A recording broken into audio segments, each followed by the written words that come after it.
Hello, and welcome to another edition of Medicare Simplified with your host, Dave Miller. Hello, everyone. Welcome back to another edition of Medicare Simplified. I'm your host, Dave Miller, and I got lucky to get Jeff Bellomo back on with us. We're going to talk about pre-planning for future events. And I'm just going to stop right there. I'm going to let Jeff elaborate on that. And I'll tell you what, he's the man to go to when it comes to planning things like this. So give me 1 second, and I'm going to bring him in here. Jeff, welcome back. Thank you so much, Dave. I'm looking forward to this.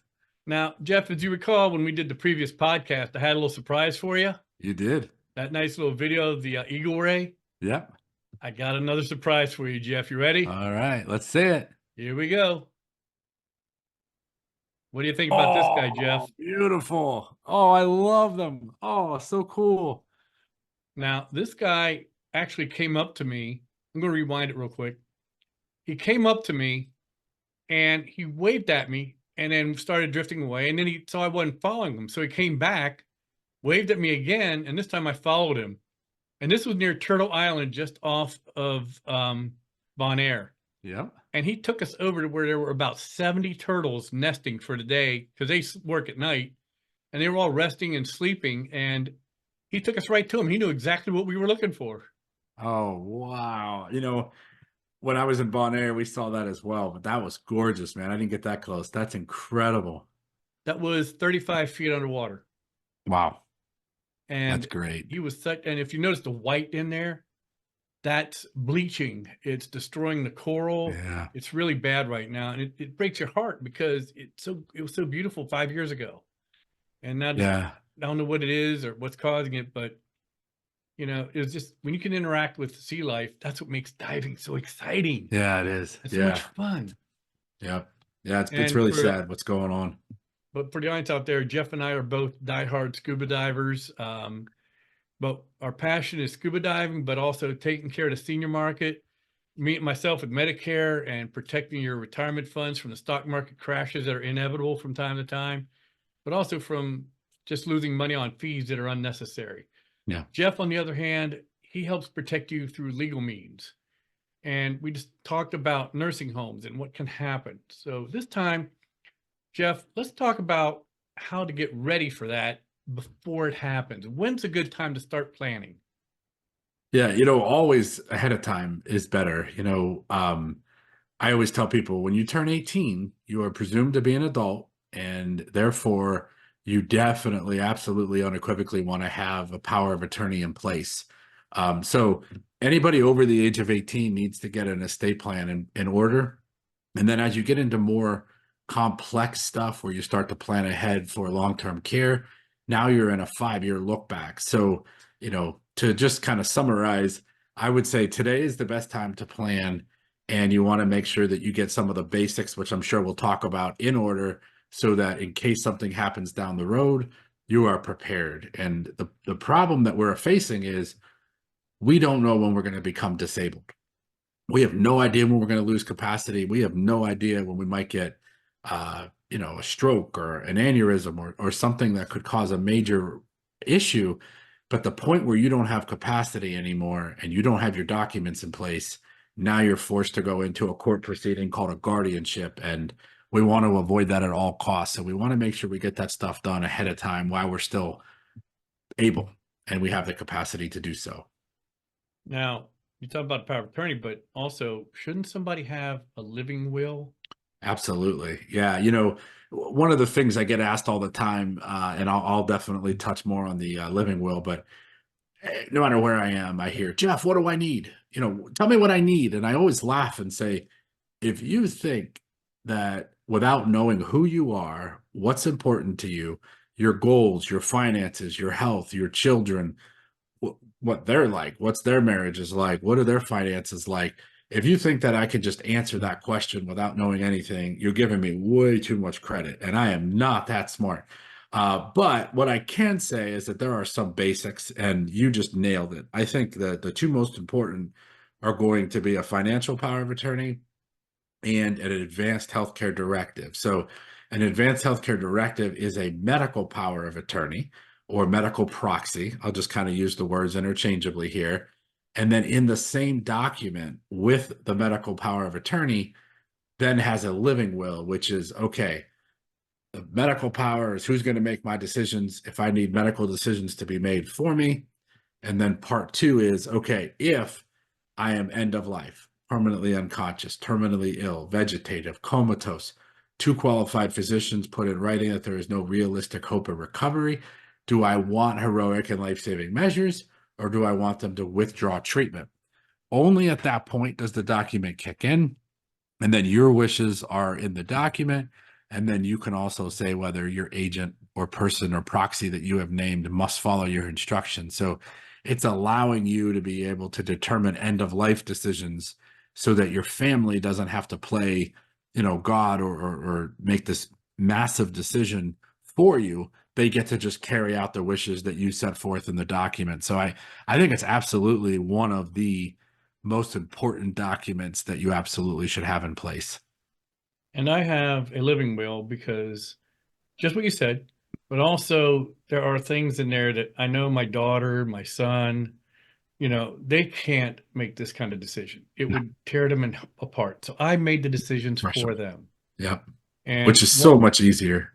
Which in there I put, before you yank my plug, I want each one to have a moment with me by themselves. And then I want all of them together with a pastor. And that's my preference. And a few minutes with the pastor in there, maybe a prayer. And then I want everyone to leave. I want the doctor to come in and yank the plug.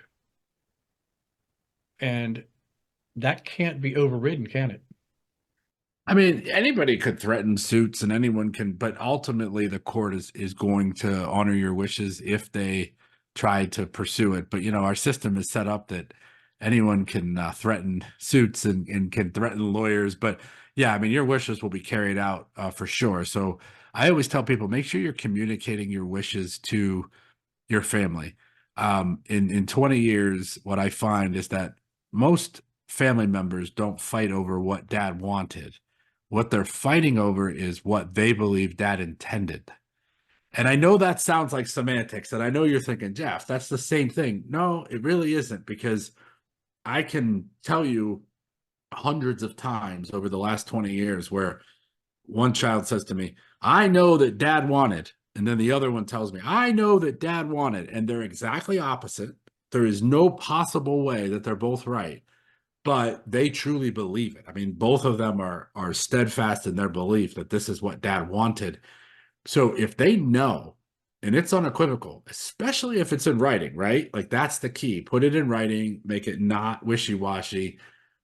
I don't find that children generally fight in those instances. Where they're fighting is where it's not in writing, it's not clear, and now it's he said, she said. Well, of course they're going to fight over that. And of course, that's the reason you get a regular will. Yes.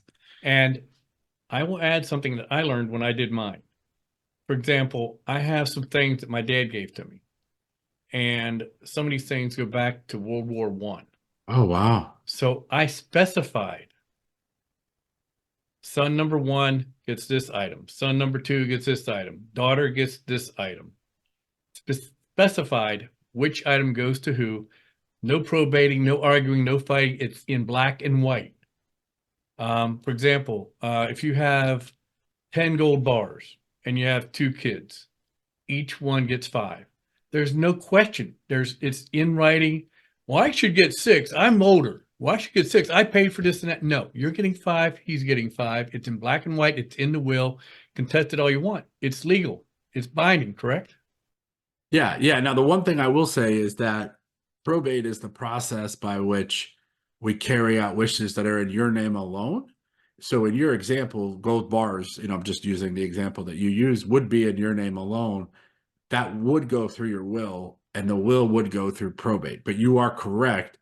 It would definitely be 5 bars each, and they couldn't contest that, and it would end up going the way that you want it to go.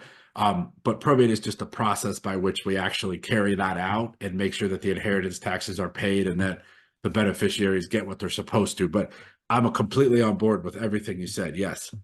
One thing that the listeners need to watch out or listen to is when I did this one podcast with Matt and Alina, the one thing that avoids probate, life insurance.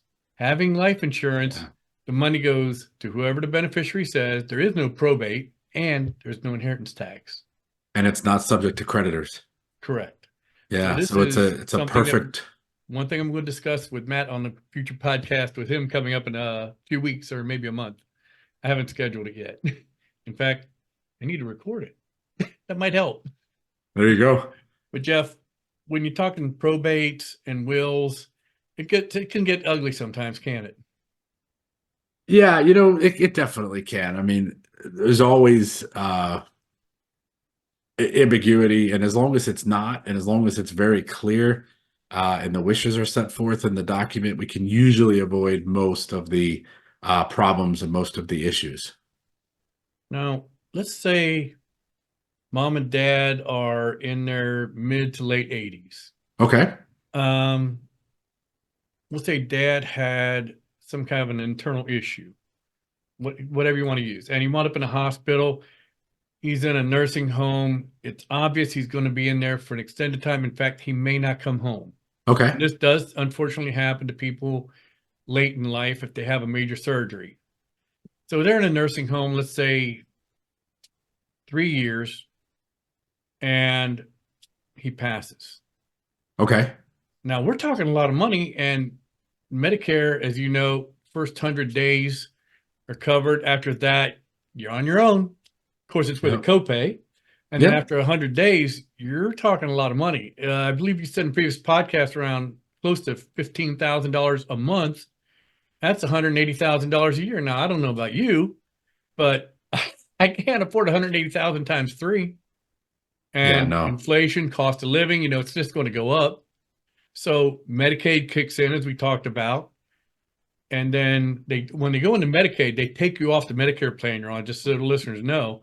And now you have medical assistance through Medicaid. In other states, it's known as other names, but it's still the same basic principle. Now, when the person dies, the state's going to want to try and get some of that money back. How do you prepare for that, Jeff? Yeah, you plan ahead, and I know that we're sort of repeating a little here, and I just want the listeners to understand the importance of sort of what we're talking about is you want to make sure that everything is done ahead of time, ideally 5 years before you need a long-term care. I mean, that is the perfect situation. And the way we do it then would be with trust planning. We're going to do trust planning in the pre-planning context.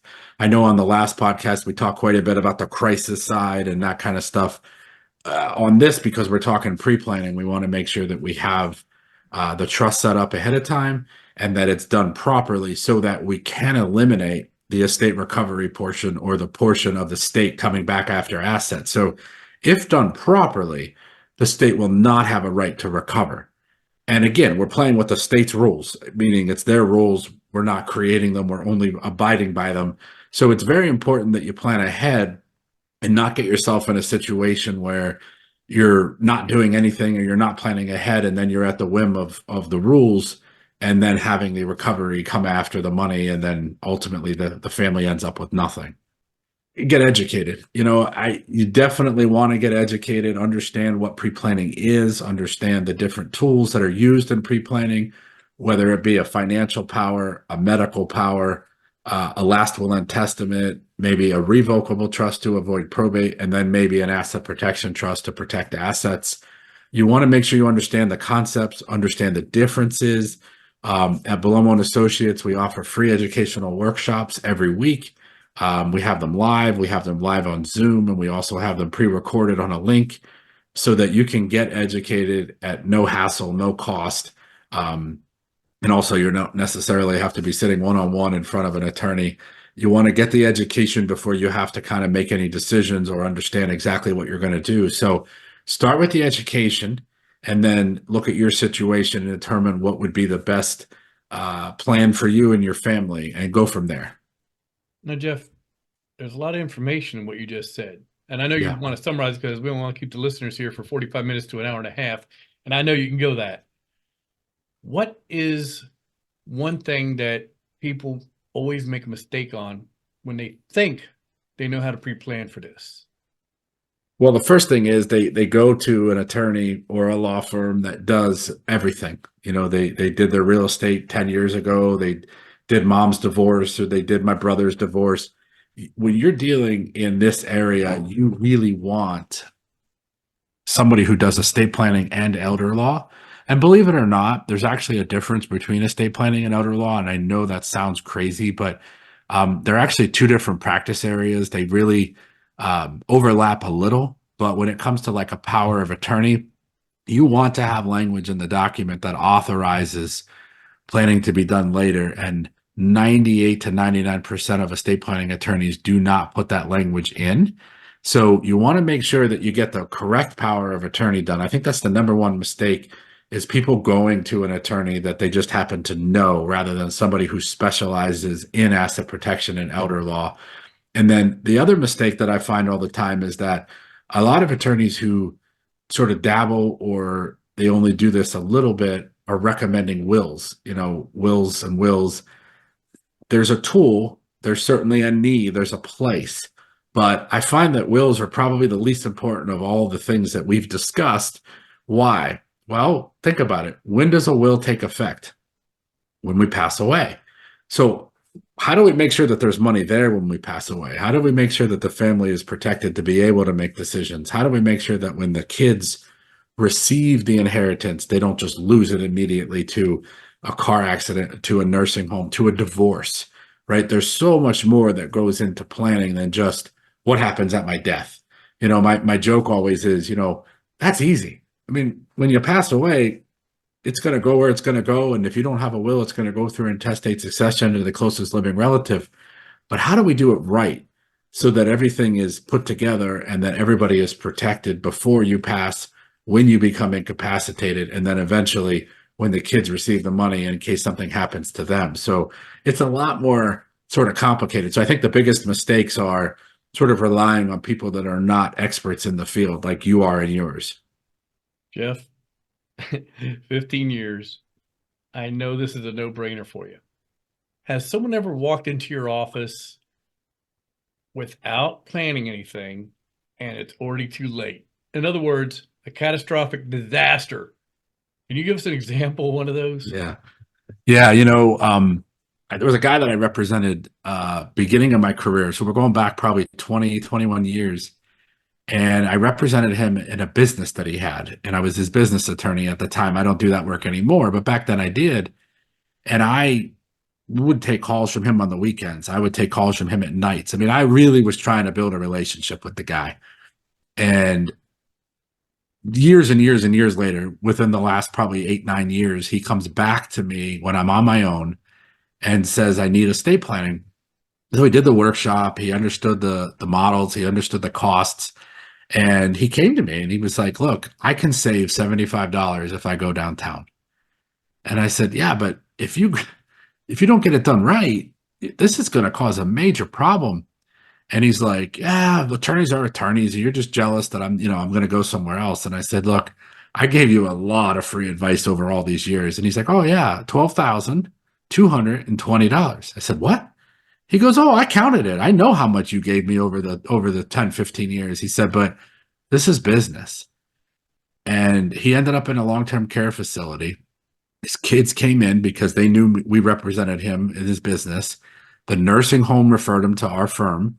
And unfortunately, they lost hundreds of thousands of dollars because the plan that they got done by a general practice attorney, who was technically an estate planning attorney, did not allow in that power of attorney. So that was a massive kind of slap for me, making me realize, just any document is not good enough.